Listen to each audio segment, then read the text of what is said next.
Hi friends, welcome back to my channel. ఈ రోజు మనం ఈ వీడియోలో 11th ఎపిసోడ్ ని చూద్దాము. ఇప్పుడు ఎపిసోడ్ స్టార్టింగ్ లోనే మనకి యేసుని చూపిస్తున్నారు. గుమియాంకి ఏమీ కాకూడదని ప్రేయర్ చేస్తూ ఉంది. ఇక అదే సమయంలో పెయింటర్ అక్కడికి వచ్చి యేసునికి టాబ్లెట్లు ఇస్తూ, ఆంటీ మీరేం టెన్షన్ పడకండి, గుమియాంకి ఏమీ కాదు, రూమ్ లో కిటికీ లేకపోవడం వల్లనే ఇలా జరిగింది, నిజానికి మీరే మీ కూతుర్ని కాపాడుకున్నారని పెయింటర్ అంటూ ఉంటే, నిన్న తను నాతో ఫోన్ మాట్లాడినప్పుడు తన గొంతు ఏమీ బాగలేదమ్మా, అందువల్లే తనను ఒకసారి చూసేసి వెళ్దామని ఇక్కడికి వచ్చాను, కాపాడింది నేను కాదు, తనని తాను కాపాడుకుందని బాధపడుతూ ఉన్నారు. ఆంటీ మీరేం బాధపడకండి, ముందు మీ ఆరోగ్యం జాగ్రత్తగా చూసుకోండి, ఇదిగోండి ఈ టాబ్లెట్లు వేసుకోండి అని ఇస్తూ ఉన్నాడు. నాకెందుకమ్మా ఈ టాబ్లెట్స్, నేను బాగానే ఉన్నాను కదా అని వేస్తున్నా అంటూ ఉంటే, మిమ్మల్ని చూస్తుంటేనే అర్థమైపోతుంది మీరు బాగా అలసిపోయి ఉన్నారు అనేసి, మీరు ముందు హెల్దీగా ఉంటేనే కదా తనని బాగా చూసుకోగలరు, ముందు ఈ టాబ్లెట్లు వేసుకోండి అని అంటూ ఉన్నాడు. నువ్వు హౌస్ ఓనర్ వాళ్ళ అల్లుడివేనా అని అడుగుతూ ఉంటే, తనకి ఏం ఆన్సర్ చెప్పాలో అర్థం కాక పెయింటర్ సైలెంట్ గా ఉంటున్నాడు. ఇక అదే సమయంలో గుమ్యాంగ్ వాళ్ళ లవర్ గుమ్యాంగ్ అని అరుస్తూ వేగంగా రూమ్ లోపలికి వెళ్తున్నాడు. అది చూసి యేసున్, వీడు పార్క్ గుమ్యాంగ్ వాళ్ళ కొడుకే కదా అని అడుగుతూ ఉంటే, వాళ్ళ డాడీ పేరేంటో నాకు తెలియదు అంటే అని పెయింటర్ అంటూ ఉన్నాడు. లోపలేమో గుమ్యాంగ్ వాళ్ళ లవర్ గుమ్యాంగ్ ని చూసి ఏడుస్తూ ఉన్నాడు. నువ్వెందుకు సాక్స్ వేసుకోకుండా కూర్చొని ఉన్నావు, నీకు చలేస్తుంది కదా, ముందు ఈ సాక్స్ వేసుకో అనేసి తనే గుమ్యాంగ్ కి ఆ సాక్స్ ని వేస్తున్నాడు. యేసున్ కూడా లోపలికి వచ్చి అదంతా గమనిస్తూ ఉంది. దాన్ని చూడగానే యేసున్ కి క్వాన్సిక్ గుర్తుకు వస్తూ ఉన్నాడు. లవర్ ఏమో గుమ్యాంగ్ తో, గుమ్యాంగ్ నీకేమైనా అయితే నేను తట్టుకోలేనని నీకు బాగా తెలుసు కదా, అయినా ఎందుకు నీకు నేను చెప్పేది అర్థం కావడం లేదు, ఎందుకు నేను చెప్పేది ఏది పట్టించుకోవడం లేదని ఏడుస్తూ ఉన్నాడు. రే నువ్వు నిజంగానే ఆర్మీలో వర్క్ చేసావా, ముందు ఆ కళ్ళు తుడుచుకోరా అని అంటూ ఉంది. ఇక్కడేమో యేసున్ సేమ్ వాళ్ళ నాన్న లాంటి వాడిని ఎక్కడ కనిపెట్టిందో ఏమో అర్థం కావడం లేదని నవ్వుకుంటూ ఉన్నారు. నువ్వు ఇంకా ఆ ఇంట్లో ఉన్నదంతా చాలు, వెంటనే ఆ రూమ్ ని ఖాళీ చేసి నాతో పాటు మా అపార్ట్మెంట్ కి వచ్చాయి, నువ్వు మా అమ్మ గురించి ఏమీ బాధపడకు, అదంతా నేను మేనేజ్ చేసుకుంటాను అనేసి గుమియాంగ్ ని కన్విన్స్ చేయడానికి ట్రై చేస్తూ ఉన్నాడు. కానీ గుమియాంగ్ ఏమో, నువ్వేమీ తొందరపడకు, నేను నెమ్మదిగా మీ అమ్మ దగ్గర మంచి మార్కులు కొట్టేయడానికి ట్రై చేస్తున్నాను, నేను ఇప్పుడు మీ ఇంటికి వస్తే ఖచ్చితంగా నాకు బ్యాడ్ నేమ్ వస్తుంది, తర్వాత చూద్దామని గుమియాంగ్ అంటూ ఉంది. నువ్వెందుకు ఇలా మాట్లాడుతున్నావు అనేసి లవర్ వెళ్లి గుమియాంగ్ ఒళ్ళో పడుకొని ఏడుస్తూ ఉన్నాడు. అది చూసి అక్కడున్న నర్సు షాక్ అయిపోతూ ఉంది. మా అమ్మ నిన్ను తిడుతుందనే కదా నువ్వు ఇలా మాట్లాడుతున్నావు, అదంతా నేను చూసుకుంటాను అనేసి మళ్ళీ ఏడుస్తూ ఉన్నాడు. రే మీ అమ్మ నన్ను తిట్టిందని నేనెప్పుడు చెప్పాను అని గుమియాంగ్ అతన్ని కన్విన్స్ చేయడానికి ట్రై చేస్తూ ఉంది.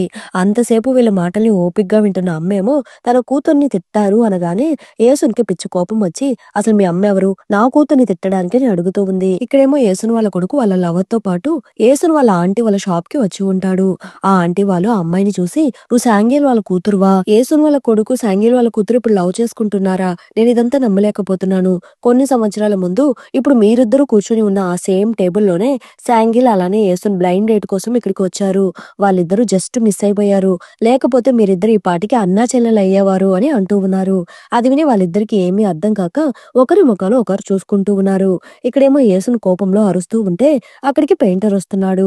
అప్పుడు నర్స్ అతన్ని పిలిచి, మీరు గుమియాంగ్ వాళ్ళ గార్డియన్నే కదా, వచ్చి ఈ ఫామ్ లో సంతకం పెట్టండి అని అంటూ ఉంది.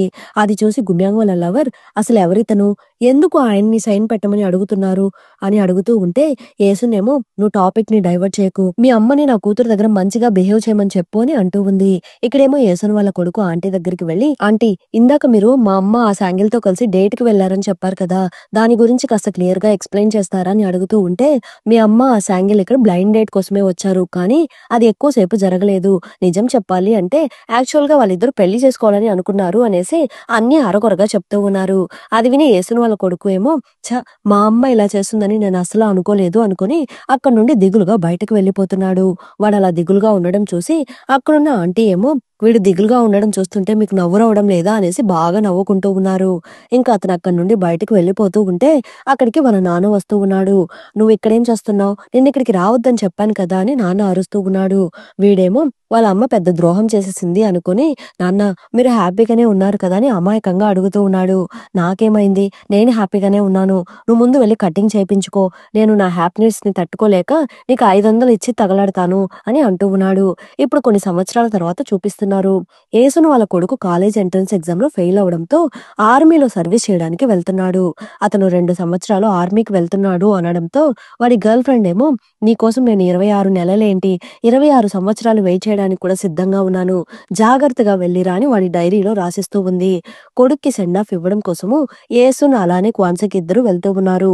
అదే సమయంలో యేసును ఆర్మీలో పిల్లల్ని బాగా కొడతారంట కదా అని అడుగుతూ ఉంది. మా నన్ను ఇలా భయపెట్టడం కోసమే నాతో పాటు వస్తున్నారా, కాసేపు కామ్‌గా ఉండండమ్మా అని అరుస్తూ ఉన్నాడు. ఈ గవర్నమెంట్ ఎందుకు ఇలాంటి ఎంట్రన్స్ ఎగ్జామ్‌ని కండక్ట్ చేస్తుందో నాకర్థం కావడం లేదు. ఇలా చేస్తే చదువురాని మూర్ఖులంతా కాలేజ్‌కి ఎలా వెళ్ళగలరు? ఇప్పుడు నా కొడుకు ఆర్మీకి వెళ్లి ఎన్ని కష్టాలు పడబోతున్నాడో అర్థం కావడం లేదు అనేసి యేసున్ ఫీల్ అవుతూ ఉంది. ఇక్కడేమో వాళ్ళ పెయింటర్ కూడా ఆర్మీలో సర్వీస్ చేయడానికి వెళ్ళిపోతున్నాడు. అప్పుడు అక్కడున్న ఆంటీ వాడు చూడ్డానికి అంత పొడవుగా కనిపిస్తాడు. కానీ వాడి వయసు 28 సంవత్సరాలే అంట. ఇక్కడున్న వస్తువులన్నిటిని మన ముగ్గురిని పంచుకోమని చెప్పాడు అని అంటూ ఉంది. అది విని గుమ్యాంకి కాస్త బాధ వేస్తూ ఉంది. ఇన్ని రోజులు ఒకే దగ్గర కలిసి పనిచేశాము. కానీ ఒక్క మాట కూడా చెప్పకుండా ఇక్కడి నుండి వెళ్ళిపోయాడే. ఇంక మళ్ళీ మన మొహాలు చూడడం ఇష్టం లేక అలా చేశాడేమో అని గుమియంగ్ అంటూ ఉంటే దానికి ఆ ఓనర్ ఏమో మనం కొంతమందిని జీవితంలో ఒక్కసారి మాత్రమే కలుస్తాము. అతను కూడా అలాంటి వాడేనేమో అనేసి అతను అక్కడి నుండి వెళ్ళిపోతున్నాడు.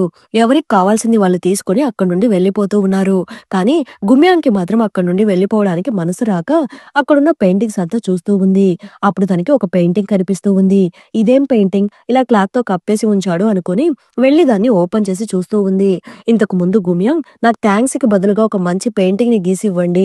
నేను దాన్ని అమ్ముకుంటానని చెప్పి ఉంటుంది కదా! అందువల్ల అతను తన కోసము తన బొమ్మని పెయింటింగ్ గీసిచ్చినట్టు ఉన్నాడు. దాన్ని చూసి గుమ్యాంగ్ షాక్ అయిపోతూ ఉంది.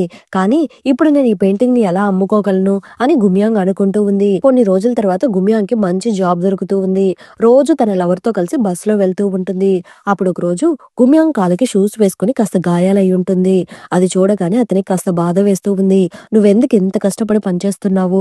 నీకు ఈ జాబ్ నచ్చకపోతే మానేయొచ్చు కదా అని అంటూ ఉంటే, ఈ జాబ్ నచ్చలేదని నీకెవరు చెప్పారు? నాకు నచ్చే ఈ జాబ్ చేస్తున్నాను. నాకెవరి మీద డిపెండ్ కాకుండా స్వేచ్ఛగా స్వతంత్రంగా ఉండాలని నాకు కోరిక. అందుకే ఇలా జాబ్ చేస్తున్నానని అంటూ ఉంది. మనమిద్దరం ముందు బాగా సెటిల్ అయ్యి ఆ తర్వాత ఇంట్లో వాళ్ళని ఒప్పించి పెళ్లి చేసుకుందామని అనుకుంటూ ఉన్నారు. ఇప్పుడు కొన్ని రోజుల తర్వాత ఇద్దరు వాళ్ళ లవ్ మ్యాటర్ ఇంట్లో చెప్పి 2 ఫ్యామిలీస్ మీట్ అయ్యేలాగా చేస్తూ ఉన్నారు. గుమ్యాంగ్ వాళ్ళ ఫ్యామిలీ ఏమో గంట నుండి వెయిట్ చేస్తూ ఉన్నారు. ఇంకా వెయిట్ చేసి చేసి క్వాన్సీకి కోపం వచ్చి ఇదంతా మనకి సెట్ కాదు. మనం ఇంకా ఎంతసేపు వెయిట్ చేయాలని అరుస్తూ ఉన్నాడు. అది చూసి గుమ్యాంగ్ ఏమోమా వాళ్ళు ట్రాఫిక్ లో ఇరుక్కున్నట్టు ఉన్నారు. ఇంకాసేపు వెయిట్ చేసి చూద్దామని పేరెంట్స్ ని కన్విన్స్ చేస్తూ ఉంది. అంతలో వాళ్ళు అక్కడికి వస్తున్నారు. లవర్ వాళ్ళ నాన్నేమో నా పేరు పార్క్ గుమ్యాంగ్. మనం ఆల్రెడీ ఇంతకు ముందు మీట్ అయ్యాం కదా అని షేక్ హ్యాండ్ ఇస్తూ ఉన్నాడు. కానీ ఇంతకు ముందు క్వాన్సిక్ చేతికి గాయాలు అయి ఉంటుంది కదా, అందువల్ల షేక్ హ్యాండ్ ఇస్తున్నప్పుడు చేతులు కాస్త వణుకుతూ ఉన్నాయి. అదంతా అబ్బాయి వాళ్ళ అమ్మ గమనిస్తూ ఉంటుంది. అబ్బాయి వాళ్ళ నాన్నేమో మీ అమ్మాయి పేరు కూడా గుమ్యాంగ్‌నే కదా, రేపు నా కొడుకు మీ కూతుర్ని పేరు పెట్టి పిలిచినప్పుడంతా నాకు రెస్పెక్ట్ ఇవ్వకుండా నన్ను పిలిచినట్టు అనిపిస్తుందని అంటూ ఉన్నాడు. క్వాన్సిక్ ఏమో మనం అనుకున్నట్టుగానే పిల్లల పెళ్లిళ్ళు జీజూ ల్యాండ్ లో చాలా గ్రాండ్ గా చేద్దామని అంటూ ఉన్నాడు. దానికి అమ్మేమో ఏంటి జీజూ ల్యాండ్ లోనా? నాకు వీళ్ళ పెళ్లి సియోల్లో చేయాలని కోరిక. జీజూ ఐలాండ్ ఒక చిన్న ఊరు, అక్కడ పెళ్ళెందుకు అనేసి వాళ్ళని బాగా ఇన్సల్ట్ చేస్తూ ఉంది.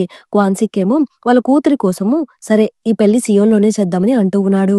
పెళ్లి కొడుకు వాళ్ళ నాన్నేమో వాళ్ళ భార్యతో ఇంకేం పో, నువ్వు ఇంక వంట చేయాల్సిన అవసరం లేదు, కోడలు అన్నీ చేసేస్తుంది, నువ్వు బాగా రెస్ట్ తీసుకోవచ్చని అంటూ ఉంటే అవునవును గుమ్యాంగ్‌కి సూప్ ని బౌల్లో పోయడమే సరిగా రాదు, ఇంకా వంట చేస్తుందా ఏంటి అని చాలా చులకనగా మాట్లాడుతూ ఉన్నారు. దానికి క్వాన్సిక్ ఏమో నా కూతురు బాగా చదువుకొని మంచి ఉద్యోగం చేస్తుంది, అందుకే మేము తనకి ఏ పనులు నేర్పించలేదు, పోను పోను తనే నేర్చుకుంటుందిలేండి అని గుమ్యాంగ్‌కి సపోర్ట్ చేసి మాట్లాడుతూ ఉన్నాడు. మీకు ఈ విషయం తెలీదా, పెళ్ళయ్యాక మేము గుమ్యాంగ్‌ని జాబ్ చేయనివ్వమని అంటూ ఉంది. అంతలో పెళ్లి కొడుకు వాళ్ళ నాన్నేమో గుమ్యాంగ్ నాకు అసలు సూప్ ఇవ్వమ్మని అంటూ ఉన్నాడు. గుమ్యాంగ్‌కి ఆ పనులేమీ చేత కావు కదా, అందువల్ల సూప్ ని బౌల్లో పోయడానికి తెగ కష్టపడుతూ ఉంది. అది చూసి క్వాన్సిక్ రే వెళ్ళి నా కూతురికి హెల్ప్ చేయరా అన్నట్టుగా సిగ్నల్స్ ఇస్తూ ఉన్నాడు. అది చూసి లవర్ గుమ్యాంగ్‌కి హెల్ప్ చేయడానికి వెళ్తున్నాడు. కానీ అతనికి కూడా ఆ పని సరిగా రావడం లేదు.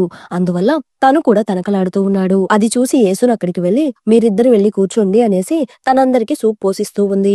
నాకు ఇప్పుడే అంతా అర్థమవుతుంది, గుమ్యాంగ్‌కి సూప్ వేయడం ఎందుకు రావడం లేదు, ఎందుకంటే అన్ని పనులు మీరే చేసేస్తున్నారు, అందుకే తనకి ఏమీ చేత కావడం లేదు అనేసి యేసుని బాగా ఇన్సల్ట్ చేస్తూ మాట్లాడుతూ ఉంది. నేను కావాలనే నా కూతురికి ఇవన్నీ నేర్పించలేదు, తను బాగా చదువుకొని మంచి ఉద్యోగం చేయాలని నేను కోరుకున్నానని యేసున్ అంటూ ఉంది. ఇంకా ఫ్యామిలీ మీటింగ్ సరిగ్గా జరగకపోవడంతో గుమ్యాంగ్ కాస్త డల్ గా నిలబడుకొని ఉంది. ఆంటీ నేను మిమ్మల్ని డ్రాప్ చేయనా అని అడుగుతూ ఉంటే లేదు బాబు మేము వెళ్తాము, నువ్వు మీ అమ్మ నాన్నని జాగ్రత్తగా తీసుకుని వెళ్ళని అంటూ ఉన్నారు. మా మీరు కనీసం టాక్సీలో అయినా వెళ్ళొచ్చు కదా అని గుమ్యాంగ్ అంటూ ఉంటే దానికి క్వాన్సిక్ మేము టాక్సీలోనే వెళ్తామమ్మా, నువ్వు మా గురించి బాధపడకు అనేసి వాళ్ళు ఎంత ఇన్సల్ట్ చేసినా కూతురు కోసం అన్ని భరిస్తూ అక్కడి నుండి సైలెంట్ గా వెళ్ళిపోతున్నారు. ఇక అదే సమయంలో అమ్మ ఏం మాట్లాడకుండా వెళ్ళిపోతుండడం చూసి అమ్మ ఏడుస్తుందని గుమ్యాంగ్‌కి అర్థమైపోతూ ఉంది. నువ్వేం బాధపడకు, అన్ని త్వరలోనే సెట్ అయిపోతుందని లవర్ అంటూ ఉన్నాడు. ఇప్పుడు అందరూ కలిసి కారులో వెళ్తూ ఉంటే లవర్ వాళ్ళ అమ్మేమో ఆవిడ నాతో ఎంత పొగరుగా మాట్లాడారో అని అరుస్తూ ఉంది. ఇవన్నీ ఇంటికి వెళ్ళాక మాట్లాడుకుందాం. నువ్వు కాస్త కామ్‌గా ఉండని నాన్న అంటూ ఉన్నాడు. అందరూ నా మీద అరవండి. కానీ వాళ్ళ ముందు మాత్రం ఏం మాట్లాడకుండా కామ్‌గా ఉండండి అని తిడుతూ ఉన్నారు. అదంతా చూసి గుమ్యంకి ఏడుపు వస్తూ ఉంది. ఆంటీ మీరు నన్ను ఏమైనా అనండి పడతాను. కానీ నా గురించి మా అమ్మ ముందు మాత్రం తప్పుగా మాట్లాడకండి. నన్నేమైనా అంటే మా అమ్మ అస్సల తట్టుకోలేదని అంటూ ఉంది. అవునవును. దీనికేం తక్కువ లేదు అని మళ్ళీ గుమియాంగ్ వాళ్ళ ఫ్యామిలీని ఇన్సల్ట్ చేసి మాట్లాడుతూ ఉన్నారు. ఇక్కడేమో యేసున్ ఆవిడ గుమియాంగ్ ని ట్రీట్ చేసే విధానం నాకేమీ నచ్చడం లేదు. మన కూతురి మీద కూడా కాస్త తప్పుంది. మనం ఏమైనా చిన్న మాట అంటే అస్సలా పడదు. కానీ వాళ్ళు అన్నేసి మాటలు అంటూ ఉంటే ఏం మాట్లాడకుండా సైలెంట్ గా కూర్చొని ఉంది అని యేసున్ అంటూ ఉంది. నువ్వేం అది తలుచుకొని బాధపడకు. మన కూతురు వాళ్ళని మేనేజ్ చేసుకోగలదని క్వాన్సిక్ అంటూ ఉన్నాడు. ఇప్పుడు కొన్ని రోజుల తర్వాత గుమియాంగ్ కంగారుగా పరిగెడుతూ మా త్వరగా రామా పెళ్లి బట్టలు కొనడానికి టైం అవుతుంది. వాళ్ళు మన కోసం వెయిట్ చేస్తుంటారని అంటూ ఉంది. యేసున్ పరిగెత్తలేకపోతూ ఉంటే మా ఆవిడకి మనం లేటుగా వెళ్తే అస్సలు ఇష్టం ఉండదు. ఎందుకు ఆగిపోయారు రండి వెళ్దామని లాక్కొని వెళ్తూ ఉంది. మర్యాదగా నా చెయ్యి వదులు. ఆవిడ మాత్రం ఆ రోజు 1 అవర్ లేటుగా రావచ్చా? ఆ రోజు లేటుగా వచ్చింది మాత్రమే కాకుండా కనీసం ఒక సారీ కూడా చెప్పలేదు. నువ్వేమో మనం లేటుగా వెళ్తే వాళ్ళు తిడతారని భయపడిపోతున్నావు. నీకసలు సిగ్గులేదా? మా మీదేమో నోరేసుకొని అరుస్తూ ఉంటావే. వాళ్ళ దగ్గర మాట్లాడలేవా అని అమ్మ అరుస్తూ ఉంది. అమ్మ తిట్టింది అని గుమ్యాంగ్ షాప్ లో కూడా కాస్త సైలెంట్ గా నిలబడుకుని ఉంటుంది. ఇలా షాప్ లో సైలెంట్ గా నిలబడ్డానికే వచ్చావా? ముందు నాకు ఒక మంచి డ్రెస్ సెలెక్ట్ చెయ్యని యేసును అంటూ ఉంది. మీకు ఆ పింక్ కలర్ డ్రెస్ చాలా బాగుంటుందని అంటూ ఉంది. నాకు కూడా ఆ పింక్ కలర్ డ్రెస్ బాగా నచ్చింది. అదే తీసుకుందామని యేసును అంటూ ఉంటే అబ్బాయి వాళ్ళ అమ్మేమో నాకు ఈ కలర్ ఏం నచ్చలేదు అనేసి ఒక గ్రీన్ కలర్ డ్రెస్ ని సెలెక్ట్ చేస్తూ ఉంది. ఆంటీ మా అమ్మకి పింక్ కలర్ బాగా నచ్చిందంట అని గుమ్యాంగ్ అంటూ ఉంటే మీరు పెళ్లికి ఇలాంటి లైట్ కలర్స్ వేసుకుంటే మా ఫ్రెండ్స్ అలానే రిలేటివ్స్ అందరూ మీరు అవుట్డేటెడ్ పర్సన్స్ అని అనుకుంటారు. ఈ డ్రెస్ తీసుకోండి అనేసి ఆవిడ గుమ్యాంగ్ వాళ్ళని బాగా ఫోర్స్ చేస్తూ ఉంది. ఇంకా గొడవలు ఎందుకులే అనేసి యేసును కూడా ఆ కలర్ కి ఓకే చెప్తూ ఉంది. ఇప్పుడు షాపింగ్ అంతా కంప్లీట్ అయిన తర్వాత యేసును అలానే పెళ్లికొడుకు వాళ్ళ అమ్మ కూర్చొని మాట్లాడుకుంటూ ఉన్నారు. అప్పుడు యేసున్ మేము ఏం పంపించినా మీకు నచ్చడం లేదు. అందుకని అన్ని రిటర్న్ పంపించేస్తున్నారు. కనీసం ఈ గిఫ్ట్ అయినా తీసుకోండి అనేసి ఒక గిఫ్ట్ ని ఇస్తూ ఉంది. మీరేం బాధపడకండి. నేను ఈ గిఫ్ట్ ని తీసుకుంటాను అనేసి దాన్ని తీసుకుని పక్కన పెట్టేస్తూ ఉంది. అది చూసి యేసున్‌కి కాస్త హర్టింగ్ గా ఉంది. మీకు మాతో ఏమైనా సమస్య ఉంటే ఓపెన్ గా చెప్పండి. మీరు చెప్తేనే కదా మాకు అర్థమవుతుంది అని యేసున్ అడుగుతూ ఉంటే హమ్మయ్య కనీసం మీకు ఇప్పుడన్నా అడగాలని అనిపించిందే చాలా సంతోషము అనేసి ఆవిడేదో చెప్పడం స్టార్ట్ చేస్తూ ఉంది. ఇక్కడేమో లవర్ మీ అమ్మ ఎక్కడా అని అడుగుతూ ఉంటే మీ అమ్మతో మాట్లాడుతూ ఉంది అని గుమ్యాంగ్ అంటూ ఉంది. వాళ్ళిద్దరిని ఒంటరిగా వదిలేసొచ్చావా? కొంప మునిగింది. రా వెళ్దామని అంటూ ఉన్నాడు. నువ్వెందుకు అంత టెన్షన్ పడుతున్నావు? వాళ్ళిద్దరూ కూర్చొని భోజనం చేస్తూ ఉంటారు. అంతే కదా! ఎందుకంత టెన్షన్ అని గుమియంగా అంటూ ఉంది. కానీ లోపల పెళ్ళికొడుకు వాళ్ళ అమ్మేమో నాకు ఈ పెళ్లి అస్సల ఇష్టం లేదు. అందరూ ఫోర్స్ చేయడం వల్లనే నేను ఈ పెళ్లికి ఒప్పుకున్నాను. మీకు నేను చెప్పేది అర్థమవుతుందని అనుకుంటున్నాను. మా స్టేటస్‌కి, మీ స్టేటస్‌కి అస్సల మ్యాచ్ కాదు. నాకు మా స్టేటస్‌లో ఉండే వాళ్ళని ఇచ్చి పెళ్లి చేయాలని కోరిక. నా కొడుకేమో తొందరపడి మీ అమ్మాయిని ఇష్టపడ్డాడు. కాబట్టి మీరే ఎలా అయినా ఈ పెళ్లిని ఆపేయండి అని అంటూ ఉంటే మీరన్నట్టుగానే ఈ పెళ్లిని ఆపేస్తే ముందు బాధపడేది మీ కొడుకు మాత్రమే. కాబట్టి మీరొకసారి బాగా ఆలోచించండి అనేసి యేసును అక్కడి నుండి వెళ్ళిపోతూ ఉంది. గుమ్యాంగ్ ఇంటికి వచ్చాక అమ్మ ఎందుకిలా చేశారు? షాపింగ్ కంప్లీట్ కాకుండానే ఎందుకు సగంలో ఇంటికొచ్చేశారని అరుస్తూ ఉంది. నువ్వు నా మీద బాగా అరువు. కానీ వాళ్ళ దగ్గర మాత్రం ఏం మాట్లాడకుండా సైలెంట్ గా ఉండు అని అంటూ ఉంటే వాళ్ళ అమ్మ నీతో ఏమైనా చెప్పిందా? ఉంటే చెప్పు అని గుమియంగా అడుగుతూ ఉంది. నన్నేం చెప్పమంటున్నావు? ఆవిడ ఆల్రెడీ నీకు రెస్పెక్ట్ ఇవ్వకుండా మాట్లాడుతుంది. నువ్వంటే ఆవిడకి అస్సలా ఇష్టం లేదు కదా! నీకిలాంటి జీవితం అవసరమా? ఒకసారి బాగా ఆలోచించుకో అని అంటూ ఉంటే అలా అయితే ఆవిడ నీతో ఏదో చెప్పినట్టు ఉంది. కానీ నువ్వు నా దగ్గర చెప్పడం లేదు కదా! అని గుమియాంగ్ అడుగుతూ ఉంది. గుమియాంగ్ నేను నీ మంచి కోసమే చెప్తున్నాను. నువ్విలా బాధపడుతుంటే మేము చూడలేకపోతున్నాము. నువ్వే బాగా ఆలోచించి డెసిషన్ తీసుకొని యేసును అంటూ ఉంది. ఇప్పుడు గుమియాంగ్ వాళ్ళ లవర్ ని మీట్ అవ్వడానికి అపార్ట్మెంట్ కి వెళ్తూ ఉంది. కానీ అంతలో వాళ్ళ అమ్మ కూడా అక్కడికి వస్తున్నారు. మీకెంత చెప్పినా బుద్ధి రాదు కదా! ఆ రోజు మీ అమ్మతో చిలక్కి చెప్పినట్టు చెప్పి పంపించాను. కానీ ఆవిడ మళ్ళీ నిన్నిక్కడికి పంపించిందా? అనేసి గుమియాంగ్ వాళ్ళ ఫ్యామిలీ గురించి చాలా చీప్‌గా మాట్లాడుతూ ఉంది. నేనే గుమియాంగ్‌ని ఇక్కడికి రమ్మని చెప్పాను. నేను ఇంట్లో నుండి బయటకొచ్చేస్తాను. మనమిద్దరం బయటకి వెళ్ళిపోయి పెళ్లి చేసుకుందామని నేనే తనని ఇక్కడికి పిలిచానని అంటూ ఉన్నాడు. ఓహో! ఇప్పుడు తల్లి కూతురు ఇద్దరు కలిసి నా కొడుకుని నా దగ్గర నుండి విడగొడదామని అనుకుంటున్నారా అని తిడుతూ ఉంది. ఇక్కడేమో యేసున్ కూతురు గురించి క్వాన్సిక్‌తో బాధపడుతూ ఉంటే నువ్వెందుకు అంతగా ఫీల్ అవుతున్నావు? మన కూతురు ఎవ్వరినైనా ఈజీగా హ్యాండిల్ చేసుకోగలదు. అంతెందుకు తను స్కూల్ చదువుతున్నప్పుడు ఒక టీచర్ కి తనంటే అస్సలు ఇష్టం ఉండదు. కానీ చివరికి ఆయన చేతుల మీదుగానే మన కూతురు ప్రైజ్ తీసుకుంది కదా అని అంటూ ఉంటే, ఆ రోజు నేనే ఆ టీచర్ కి 30,000 లంచం ఇచ్చాను. అందుకే అతను మన కూతుర్ని మంచిగా ట్రీట్ చేశాడని అంటూ ఉంది. ఇదంతా ఎప్పుడు జరిగింది? నాకు అసలు తెలీదు అనేసి క్వాన్సిక్ షాక్ అయిపోతూ ఉన్నాడు. ఇక్కడేమో గుమియాంగ్ ఆవిడ మాట్లాడే మాటల్ని తట్టుకోలేక, ఆంటీ మీరు ఇన్ని రోజుల నుండి నన్ను ఏమంటున్నా నేను భరిస్తూ వచ్చాను. దానికి కారణం మీ అబ్బాయి మాత్రమే. కానీ ఇంక మీదట నేను అలా ఉండలేను. మీరేంటి ఈ పెళ్లి క్యాన్సిల్ చేసేది? నేనే క్యాన్సిల్ చేసేస్తున్నాను. నాకు ఈ పెళ్లి చేసుకోవడం ఇష్టం లేదని గుమియాంగ్ తేల్చి చెప్పేస్తూ ఉంది. అది చూసి లవర్ ఏడుస్తూ ఉంటే, ఏంటి నువ్వు పెళ్లి క్యాన్సిల్ చేసేస్తున్నావా అని ఆవిడ పదే పదే అడుగుతూ ఉంది. మా ఇంక చాలా ఆపండి. మీరు దీనికోసమే కదా ఇంత ఆరాట పడుతున్నారని అంటూ ఉన్నాడు. నువ్వు కాస్త నోరు మూస్తావా? నీకసలు ఏమీ తెలియదు. నువ్వు ఒక చిన్న పిల్లాడివి. నీకు నేను అన్ని బెస్ట్ గానే ఇస్తాను అని ఆవిడ అరుస్తూ ఉంది.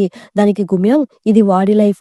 వాడికి నచ్చినట్టు ఉండనివ్వండి. అలా కాకుండా మీరు తన కోసం ఎంత బెస్ట్ ఇచ్చినా దానివల్ల అతను హ్యాపీగా ఉండలేడు అనేసి గుమియాంగ్ అక్కడి నుండి వెళ్ళిపోతూ ఉంది. లవర్ గుమియాంగ్ వెనకాలే వచ్చి తనని కన్విన్స్ చేయడానికి ట్రై చేస్తూ ఉన్నాడు. కానీ గుమియాంగ్ ఏమో నువ్వే చూసావు కదా మీ అమ్మ ఎలా మాట్లాడుతుందో, ఇవన్నీ సర్దుకొని నేను నీతో హ్యాపీగా జీవించగలనా? మా పేరెంట్స్ ని నేను ఇంకా బాధ పెట్టలేను అనేసి అతనికి బ్రేకప్ చెప్పేసి అక్కడి నుండి వెళ్ళిపోతూ ఉంది. లవర్ ఏమో గుమియాంగ్ ని వదులుకోలేక రోజు గుమియాంగ్ ని కన్విన్స్ చేయడానికి ట్రై చేస్తూ ఉన్నాడు. ఒకరోజు గుమియాంగ్ ఆఫీస్ పని పూర్తి చేసుకుని ఆలస్యంగా ఇంటికి వెళ్తూ ఉంటే ఆల్రెడీ మిడ్ నైట్ అయిపోయింది. ఈ టైంలో నేను నిన్ను డిస్టర్బ్ చేస్తున్నానని తప్పుగా అర్థం చేసుకోకు. ఈ 7 సంవత్సరాల ప్రేమని ఒక్క నిమిషంలో వదిలేసి నేను వెళ్ళిపోలేను. నాకు నువ్వు కావాలని బ్రతిమలాడుతూ ఉన్నాడు. నీకు ఒకసారి చెప్తే అర్థం కాదా? అంతే ఇంక మన మధ్య అంతా అయిపోయింది. మనం ఇంకేమీ చేయలేమని గుమియాంగ్ ఏడుస్తూ ఉంది. లవర్ వెంటనే గుమియాంగ్ ని హక్ చేసుకుంటున్నాడు. నన్ను వదిలేసి వెళ్ళిపో అనేసి గుమియాంగ్ అక్కడి నుండి వెళ్ళిపోతూ ఉంది. ఒక రోజు ఇలానే గుమియాంగ్ కోసం కార్లో వెయిట్ చేస్తూ ఉంటాడు. నువ్వు కారులో ఏం చేస్తున్నావు? ముందు బయటకు రాని గుమియాంగ్ అరుస్తూ ఉంటే, ఈ రోజు నా పుట్టినరోజు. అందుకే నీకోసం పువ్వులు తెచ్చాను. ఇదిగో తీసుకొని ఇస్తూ ఉన్నాడు. నీకేమైనా పిచ్చి పట్టిందా? నీ బర్త్డేకి నాకు ఫ్లవర్స్ ఇస్తున్నావేంటి అనుకుని దాన్ని తీసుకుంటూ ఉంది. గుమియాంగ్ చెప్పులేసుకుని బయటకు వచ్చి ఉంటుంది. ఇంత మంచులో ఈ చెప్పులు ఎందుకు వేసుకొని వచ్చావు? నీకు చలేస్తుంది కదా అనేసి తన కాళ్ళని కప్పుతూ ఉన్నాడు. అది చూసి గుమియాంగ్ కి ఏడుపు వస్తూ ఉంది. గుమియాంగ్ నువ్వు నిజంగానే నన్ను మర్చిపోగలవా? 7 సంవత్సరాలుగా మనమిద్దరం లవ్ చేసుకుంటున్నది ఇందుకేనా? ఇలా విడిపోవడానికేనా అని ఏడుస్తూ ఉన్నాడు. మనం మళ్ళీ ఒకసారి ట్రై చేద్దామని ఏడుస్తూ అడుగుతూ ఉంటే అది చూసి గుమియాంగ్ కి బాధ వేస్తూ ఉంది. ఎందుకురా ఇలా ఏడుస్తున్నావు? దయచేసి నువ్వు నన్ను అర్థం చేసుకో. మన ఇద్దరికి ఇంకా సెట్ కాదు. ఇది ఆల్రెడీ ఎండ్ అయిపోయిన స్టోరీ. దాన్ని మళ్ళీ రీస్టార్ట్ చేయలేము. అలా చేయడం నీకు నాకు ఇద్దరికి మంచిది కాదు. మనమిద్దరం హ్యాపీగా ఉండలేము అనేసి గుమియాంగ్ ఏడుస్తూ ఉంది. అయితే మనమిద్దరం విడిపోవాల్సిందేనా? వేరే దారేం లేదా అని లవర్ ఏడుస్తూ ఉన్నాడు. రా చివరిసారిగా ఒకసారి నన్ను హక్ చేసుకొని గుమియాంగ్ పిలుస్తూ ఉంటే, లేదు ఏం అవసరం లేదని అంటూ ఉన్నాడు. ప్లీజ్ ఒకే ఒకసారి నన్ను హక్ చేసుకోరా అని గుమియాంగ్ ఏడుస్తూ అడుగుతూ ఉంది. అది చూసి తట్టుకోలేక గుమియాంగ్ ని హక్ చేసుకొని, గుమియాంగ్ నీకు ఈ ఊర్లో నేను తప్ప ఎవ్వరూ తెలియదు. నేను లేకుండా ఈ ఊర్లో నువ్వు ఎలా ఒంటరిగా ఉండగలవో ఏమో. అది తలుచుకుంటుంటేనే నాకు భయం వేస్తుంది. నీకు ఎప్పుడు ఏ హెల్ప్ కావాలన్నా నన్ను అడుగు.